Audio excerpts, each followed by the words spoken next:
Lipton Tea and Lipton Soup present Inner Sanctum Mysteries.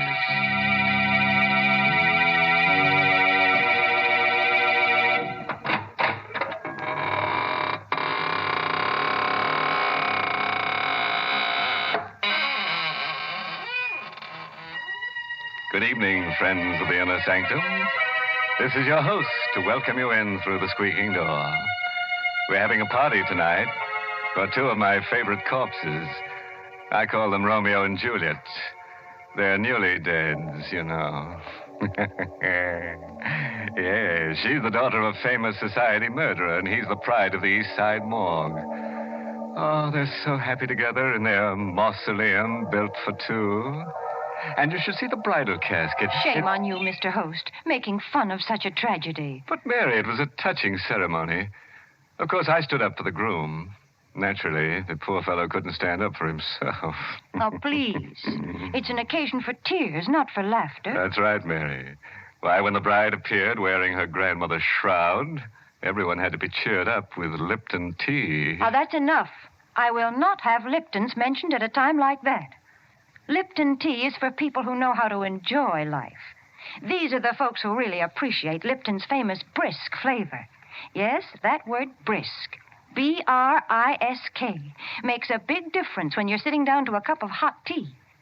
Brisk means that Lipton tea tastes fresh and full-bodied, never flat or wishy-washy. I wish you'd try Lipton's, folks, even if you're not a regular tea drinker, because you just don't know how good tea can be till you know how good Lipton's is. Well, Mary, let's tee off into tonight's story. It's called The Shadow of Death, and it's an original radio play by that boogie-woogie man, Robert Sloane. Yes, and our star tonight is Richard Widmark, who plays the role of Howard. All set? Then turn off the lights and let in the shadow of death. On a lonely dirt road that borders the village cemetery, a single car slows to a stop and parks in the moonless night. Inside it, a man leans back in his seat and reaches for the hand of the girl he loves. Howard. Yes, dear? Why did you stop here? The cemetery's right over there. Oh, I didn't notice. You drove here last night, too. Did I? Yes. Well, you're not frightened, are you? Tonight I am. You've been so strange, so far away. I feel as if I hardly know you. Darling, you mustn't feel that way. What's the matter, Howard? There's something on your mind. I'm going away, Marie. Oh, no. And I'm not coming back. Howard, why? Well, I don't really know if I can explain it. It seems so incredible, and yet I know it must be true. What? Something I've discovered about myself. Something strange and frightening, Marie. Wherever I go, I seem to cast a shadow. A shadow of death. I don't understand. No, I didn't either at first. I thought it was just a strange coincidence. But it isn't. It's me. I bring death wherever I go. Oh, Howard, you don't really believe that. Well, how can I believe anything else? Haven't you noticed what happens to every living thing I have around me? No. I can't keep a pet of any kind, a cat or a dog. Even a plant dies when I have it in the house. Oh, darling, that's just your imagination. You've been working too hard. You need a rest. No, I'm going away, Marie. I don't want any harm to come to you. Oh, no, please. Nothing's going to happen to me. This is just... What's the matter? Oh, nothing. I was just looking at the flowers in my corsage. Good heavens. They're dead.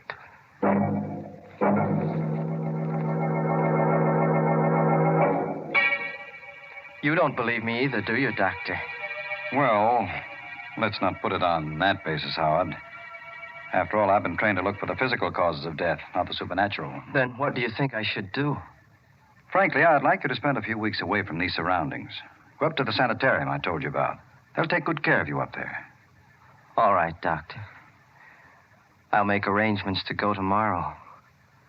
But I know it won't do any good. You'll be surprised, Howard.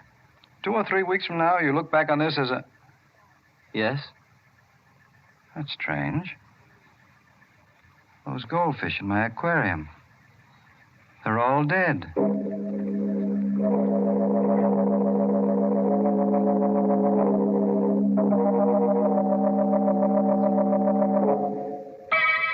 Tell me the truth, Howard. Are you comfortable here in the sanitarium? They don't believe me. They don't believe that people die when I dream about them. People die? Yes, didn't you know that? Every time I have a dream about someone, it's a sign of death. And the next morning when I wake up, I look in the obituary column and I see the name of the person I dreamt about. Oh, Howard, what have they done to you here? Nothing, only they don't believe me. The dreams, I mean. I had to prove it to them this morning. And it made me feel very bad. What made you feel bad? The dream I had last night. I killed a man, Marie. What? I killed him in my dream. Oh. He was a good friend of mine, too. He lived right across the hall. Oh, Howard, please, you've got to get hold of yourself. But I'm afraid, Marie. I don't want to dream anymore. Oh, darling, I can't bear to see you this way. What way? I'll get you out of here. I promise, Howard. I'll get you out of here today.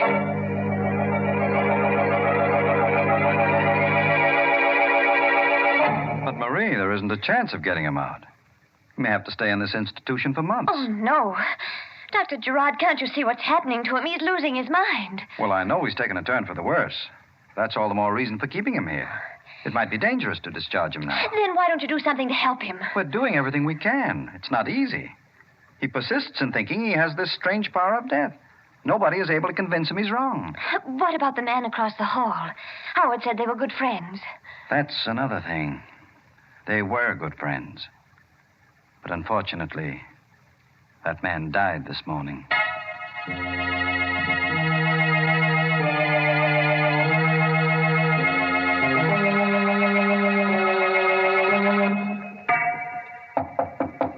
Come in.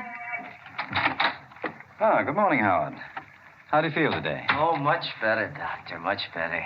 No bad spells last night? No curious moods? No, I feel fine. Almost well enough to go home. Let me look at your eyes. You will let me go home again, won't you, Doctor? Yes, Howard, of course, of course. You, haven't had any of those dreams lately, have you? No, not for a long time. Are you sure? Well, I did have one last night. You dreamt that someone was dead? Yes, I did, but I know it's not true. It can't be true. Whom did you dream about? Marie? No, Doctor. I dreamt about you. That's why I know I'm wrong. You're alive, Doctor. Don't you understand? You've proven it to me. Easy now, Howard. Tell me about your dream. Well, I dreamt I was going home, and all the people I'd killed in my dreams were alive again. Yes, go on. Well, somehow or other, I could see my house from this window, and everything was just as it was a long time ago. The flowers were growing, the dog was in the yard. The one that was run over? Yes, everything was well again, and I was well, too. That's why I wanted to go home. But you and Marie's mother didn't want me to. She was in the dream, Marie's mother? Yes, I don't know how she happened to be there, but she was. That's all right, Howard. Go on. Well, I started to leave, Doctor, but she held me back. She held my arms like this, and then you jumped up to ring the bell for help. But before you reached it, I was on top of you like this. Oh. I had my fingers around your throat, and I was squeezing it so hard, I could feel your windpipe bending back until you couldn't breathe anymore. Howard, let go. That's what you said last night, you fool. You wanted me to let go. I held on until your face turned as blue as it is now. It was almost black before I let you go. But first I made sure you were dead. And then I dropped the body. You see, Doctor, my dreams do come true.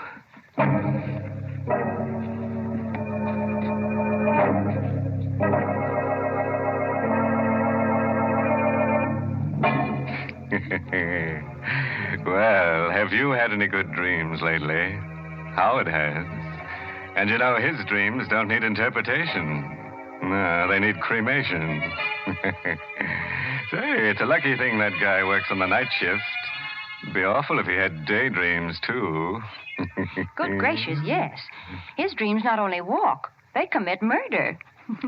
Mary, I was about to say that. Please leave the jokes to me.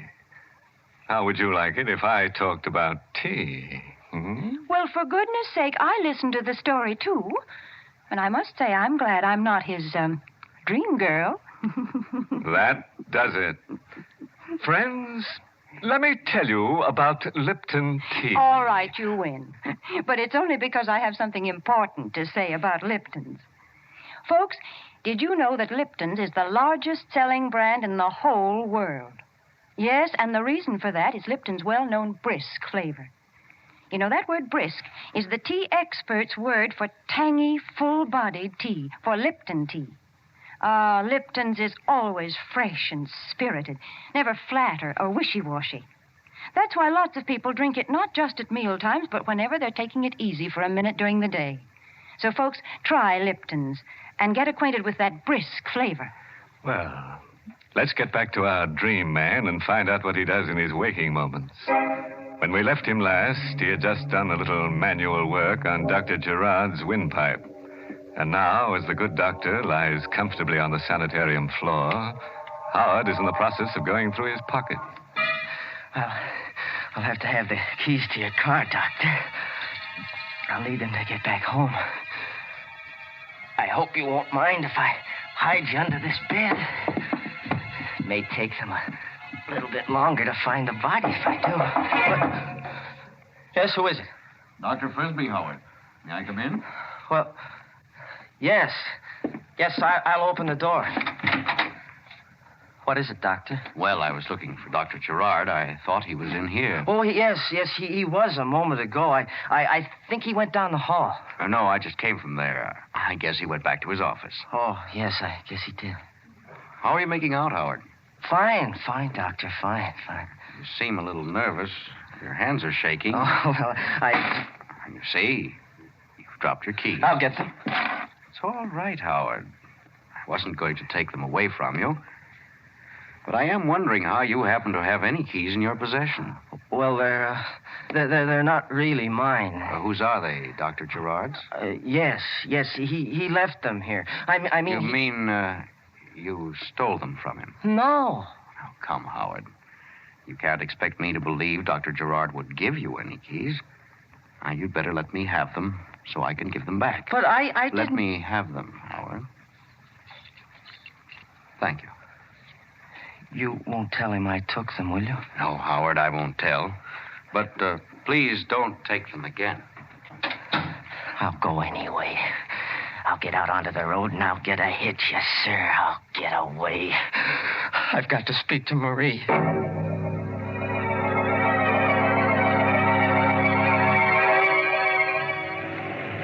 Going down, mister? Guess not. I guess I'm not... Oh, here comes another one. Hey, stop! Give me a ride, will you? Give me a ride, please, mister. Oh, he's stopping. Hey, wait for me, will you, mister? I'm coming. I'll be right there. Oh, gee, thanks, mister. You going into town? Yes, Howard, but you're not. Dr. Frisbee. Yes, I've been watching you ever since you took those keys. I thought you'd try something like this. Well, I had to, Doctor. I understand. Better get in the car, Howard, so we can talk this thing over. All right. You know, it's silly to run away from our place up there. If you really want to go home, all you have to do is ask. I did ask. When? This morning. Oh, wait a minute. Don't start the car. Why not? There's a truck coming. In back. Where? Oh, Howard! Let go of me, Howard! I've got to have this car, Doctor. When I'm finished with it, I'll return it to you.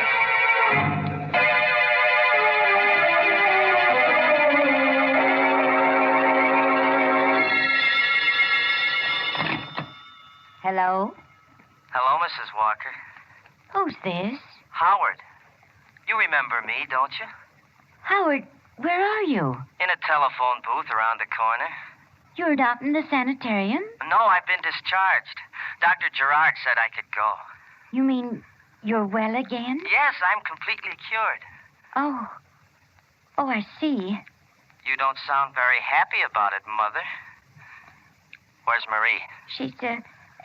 She's out on a date. When will she be back? Well, I don't know, Howard. She didn't say. I've got to see her again, Mrs. Walker. I've got to see her once more before I die. Before you die? Yes, I haven't much longer to live. Now, where is she? Well, I think she said she was going to movies. You're lying. I'm not, Howard. I just can't be sure. But if you go to the theater, you might find her there. You don't want me to see her, do you? No, not until I've spoken to Dr. Gerard. Why? Don't you believe me? Don't you believe I'm well again? No, Dr. Gerard... Never mind what he said. Mrs. Walker, you mustn't dislike me. I'm very fond of you.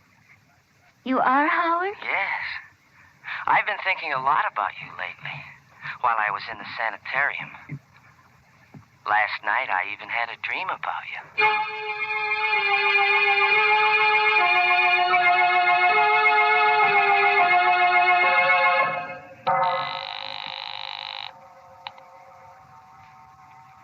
Keep ringing that number, operator.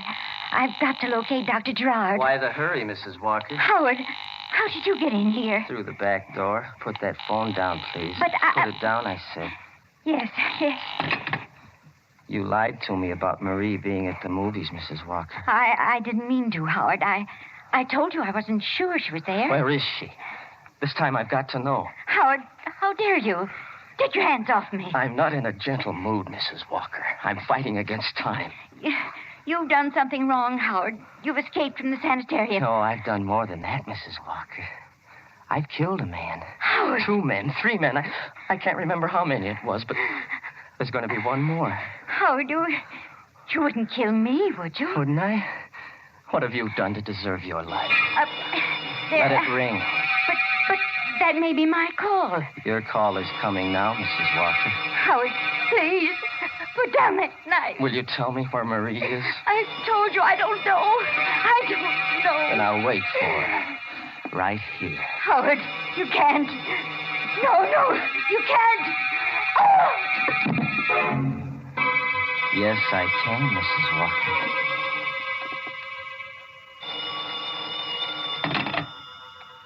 Hello?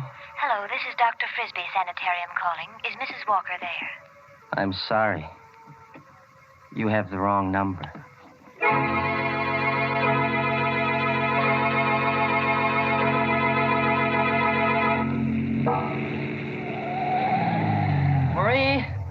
Marie, darling? Why, Howard.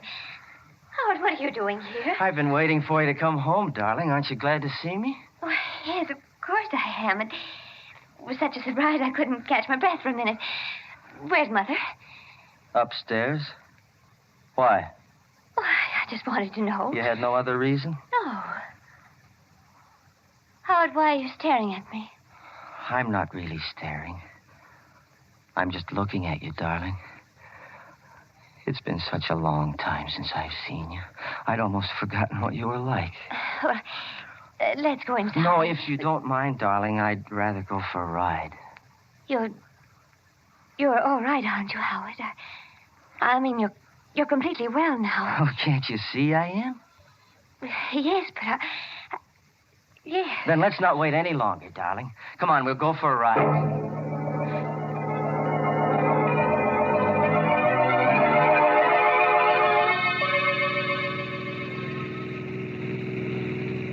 Getting late, Howard.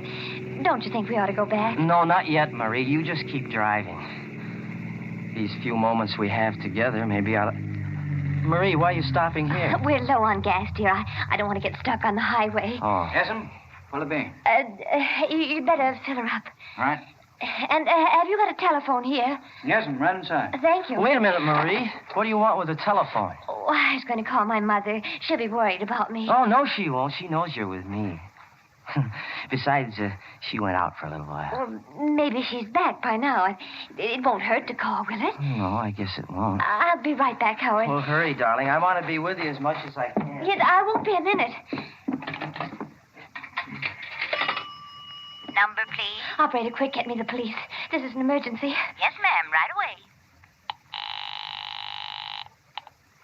headquarters. Sergeant Dunn speaking. Sergeant, listen carefully. I won't have time to repeat it. The murderer of Dr. John Gerard is right here in a filling station on Route 6 at the Hadley intersection. What shall I do? I can't keep him here. Does he know you're onto him? No, he doesn't know I read the story in a newspaper just before I got home. He was waiting there for me, and I haven't been able to get to a phone since. Well, don't take any chances. He's a homicidal maniac. Don't even try to stall him if he wants to leave. No. Just stay where you are, and we'll be over there in 4 minutes. Oh, no, that's no good. He won't let me stay here. He'll take me with him. Marie. Oh, he's calling for me now. Marie. Just a moment, Howard. What can I do, Sergeant? What can I do? Give me the description of the car, quick. It's a dark blue sedan.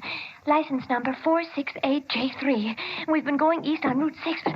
Oh, I can't talk anymore. He's coming. Marie, for heaven's sake, what kept you so long? Oh, I had a hard time getting the number. There was something wrong with the lines. But you were talking to somebody. Yes, I was speaking to Mother. You were speaking to your mother? Yes. She told me not to stay out too late. You're lying, Marie. No, I'm not, Howard. I talked to her. You talked to the police. That's why you lied to No. me. You did. Your mother's dead. Howard. I know, because I killed her. No. Be quiet. Get back into the car. You're coming with me. No, Howard. Howard, you're hurting my arm. Get back in the car. Hey, you leave her alone. Keep out of this, you fool. Leave her alone. I told you to keep out of this. Howard, no. Hey, put down that wrench. Now put it down. Howard, how could you? Never mind. Get into the car.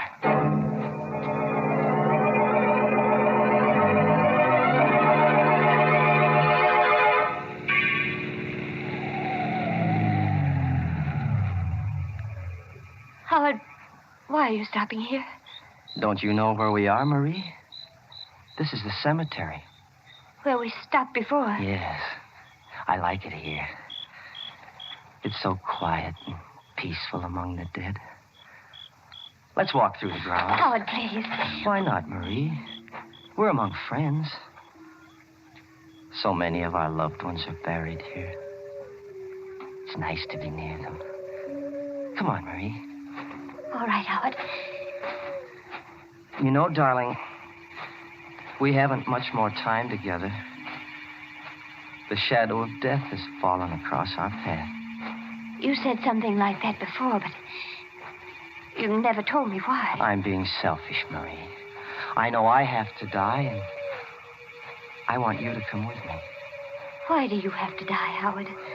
Because I haven't been true to myself, darling. I haven't been true to this power I have. The power of death? Yes. I've helped it along sometimes. Like that dream I had about my friend in the sanitarium. Like the flowers in my garden. Like those fish at Dr. Gerard's. You killed them? Yes. I knew they were going to die. But I shouldn't have helped them. That's why I'm being punished. But Howard, why are you punishing me? I don't want to die alone, Marie. We've been away from each other so much, darling. I want us to be together from now on. But... Don't be afraid, darling. I'll be gentle, Marie. So gentle. But you're making a mistake, Howard. No. You are. You've forgotten what you've done. You can't kill me, darling. Why not? Why, good heavens, Howard, don't you remember? Don't you remember that day at the sanitarium? You said you dreamt about me. No. No, I couldn't have. Yes, you did. Didn't they tell you what happened? No. Your dream. Your dream, it was true. That's why you can't kill me now. Marie, you mean... Yes, Howard.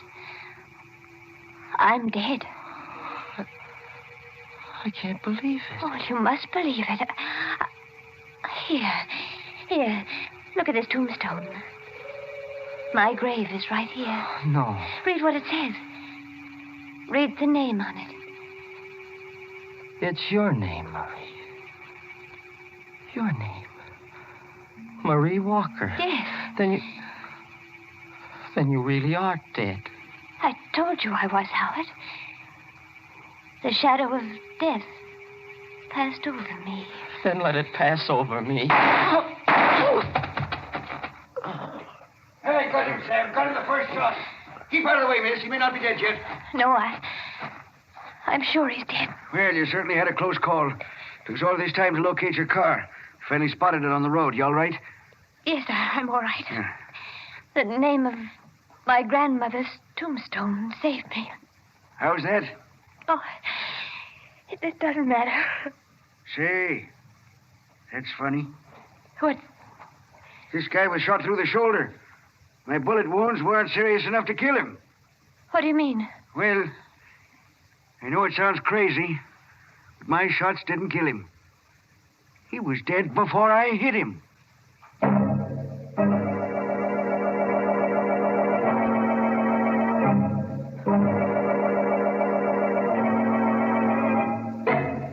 What a shame.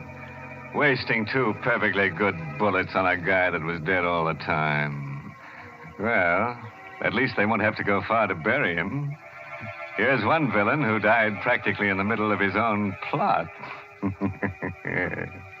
Isn't it funny how many of our stories seem to take place in cemeteries? You know, Mary, I think you ought to open up a concession in the cemetery. And you know what you could sell. Hmm? Don't say it, don't you dare. You know very well that the place to buy Lipton tea is and always will be your neighborhood grocery store. And, folks, that reminds me. You'll find it wiser to buy Lipton's in the larger, more economical size packages. That way you not only save money, but you also make sure that you won't run short on a beverage that's really a household necessity. Brisk-flavored Lipton tea.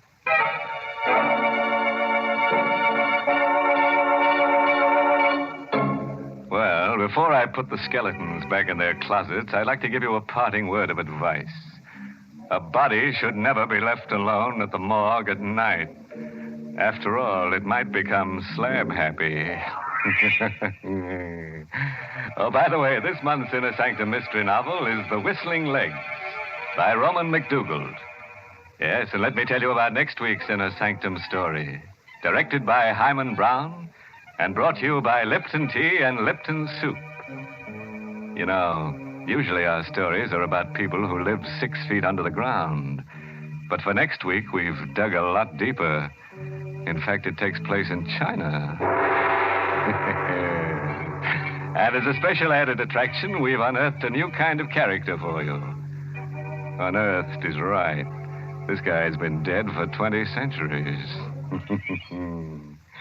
And now it's time to close the squeaking door, so good night. Pleasant dreams.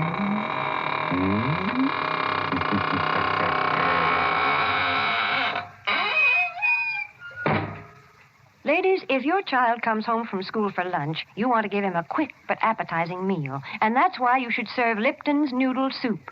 You see, Lipton's takes no time to prepare, and yet it has a fresh-cooked, old-fashioned chickeny flavor, and it's just swimming with tender golden egg noodles.